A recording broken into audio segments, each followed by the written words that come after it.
Et bienvenue pour ce nouveau tuto où nous allons traiter les arguments de ligne de commande sur une application console en C#. Je vous propose donc de commencer par créer un projet de type console avec le .NET Framework ou le .NET Core, cela n'a pas d'incidence sur ce qui va se dérouler dans ce cours. Donc on va voir comment utiliser des arguments dans une fenêtre de commande. Alors, des arguments déjà c'est quoi? C'est quelque chose qu'on va pouvoir passer dans la console à notre programme pour qu'il puisse, en fonction des arguments, faire des traitements différents. Alors, une fois que vous avez votre projet de créer, vous avez donc toujours cette méthode main, et avec ceci, un type string, donc tableau de chaîne de caractères, avec les deux crochets, qui s'appelle args. Ce sont donc ici nos arguments qui sont déjà dans notre constructeur. Alors, ce que l'on va faire déjà, c'est savoir si on a des arguments ou non. Donc pour cela, on va faire une condition if args.length égale 0, double égal pour vérifier l'égalité. Alors on va écrire aucun argument n'était spécifié avec console.writeLine.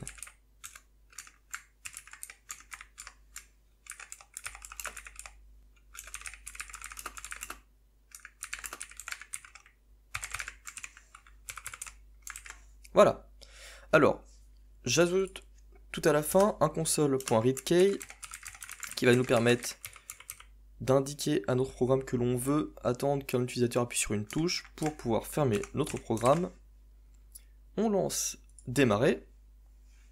Ici, normal, aucun argument n'a donc été spécifié.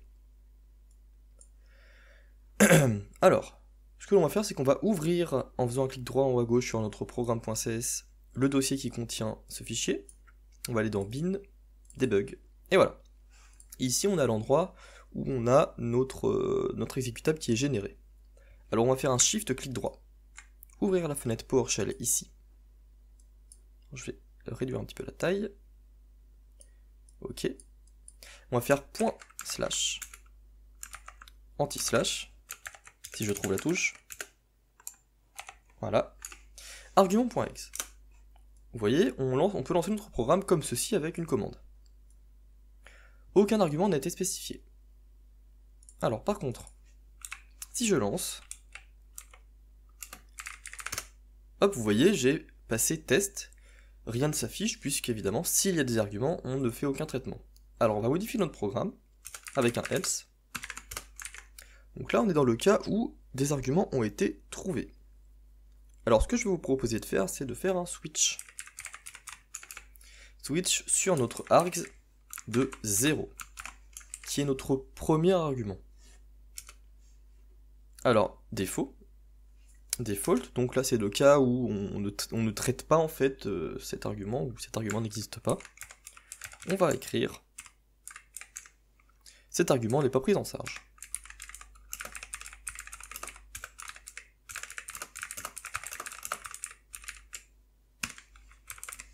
Voilà.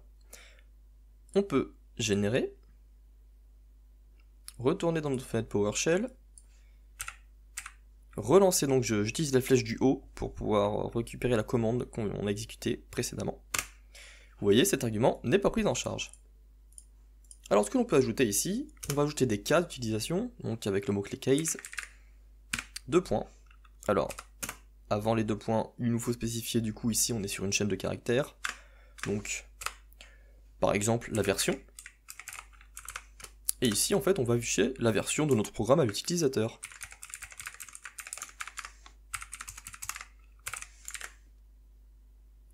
On n'oublie pas le break. On va pouvoir du coup régénérer et relancer une commande. Au lieu d'utiliser test, on va utiliser version. Et vous voyez, il nous ressort bien 1.0.0. Alors maintenant on va tester, on va faire quelque chose un petit peu plus complexe on va dire, en utilisant plusieurs arguments. Alors, on va créer premièrement une méthode, du coup cette méthode là est statique, on va la faire passer ici, il nous faut aussi une méthode statique. Comme on va l'intégrer dans la méthode main, on va utiliser une méthode statique string addition. Cette méthode va nous renvoyer une chaîne de caractères qui correspond au résultat d'une addition d'un nombre gauche et droite. Alors, on fait un return de left plus right, le tout que l'on convertit en chaîne de caractères. Donc là, c'est tout bêtement une addition que l'on convertit en chaîne de caractères. On va rajouter un cas, case addition. Et dans le cas d'une addition, alors déjà je mets le break, voilà. Entre case et break, on va faire notre traitement. Alors dans le cas d'une addition, il nous faut 3 arguments. En fait, il nous faut 3 arguments, car il y a l'argument addition, puis l'argument mon chiffre de gauche et mon chiffre de droite.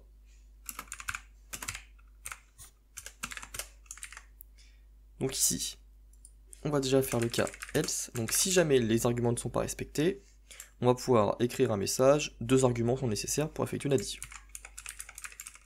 Alors 2, car en fait, lorsque l'on va écrire l'argument addition, eh bien l'utilisateur, si on lui met 3 arguments sont nécessaires, il va dire qu'est-ce qui se passe. Puis l'addition, c'est avec seulement 2 chiffres, enfin 2 nombres que l'on gère nous, de notre côté. Vous allez comprendre juste après. Dans le cas où on a bien nos 3 arguments, l'argument addition suivi de nos 2 nombres, on affiche à l'utilisateur addition de notre... Alors ici, je vais mettre des espaces parce qu'en fait il y a pas mal de parenthèses. Ah, ça me l'a... Ok, hop. Voilà. Alors int.parse pour convertir notre deuxième argument. Un tableau commence toujours à 0, donc le deuxième argument sera le numéro 1. Notre deuxième argument, on le convertit en entier. Ensuite, notre troisième argument, on fait de même. On le convertit en entier. Et on remet une parenthèse. Voilà. Alors, dans notre addition, on fait bien passer les 2 chiffres, les 2 nombres. Cette méthode va nous retourner le résultat du calcul sous forme de chaîne de caractères. Alors, on va pouvoir générer le programme, puis tester.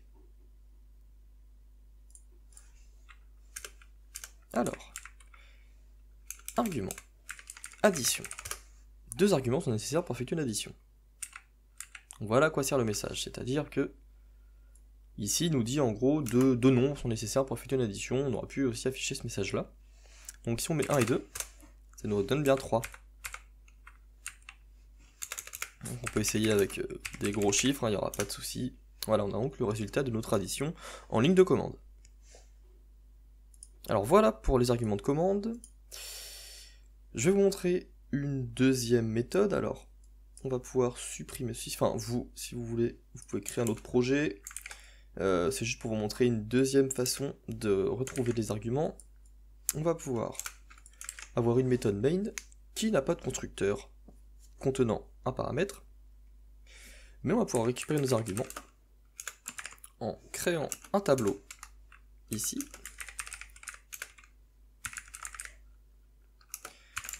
Avec la méthode environnement.getCommandLineArgs. Ce que l'on va faire, c'est que l'on va les afficher. Alors avec notre méthode getCommandLineArgs, on montre comme ceci. Voilà. Avec en paramètre les arguments. La méthode string.join qui va nous permettre de séparer chaque élément par une virgule avec un espace de nos arguments. Voilà.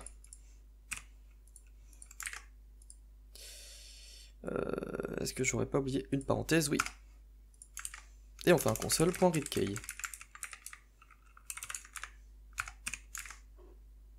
On va pouvoir relancer le programme. J'ai oublié, j'ai fermé la fenêtre PowerShell. Tac. Shift clic droit.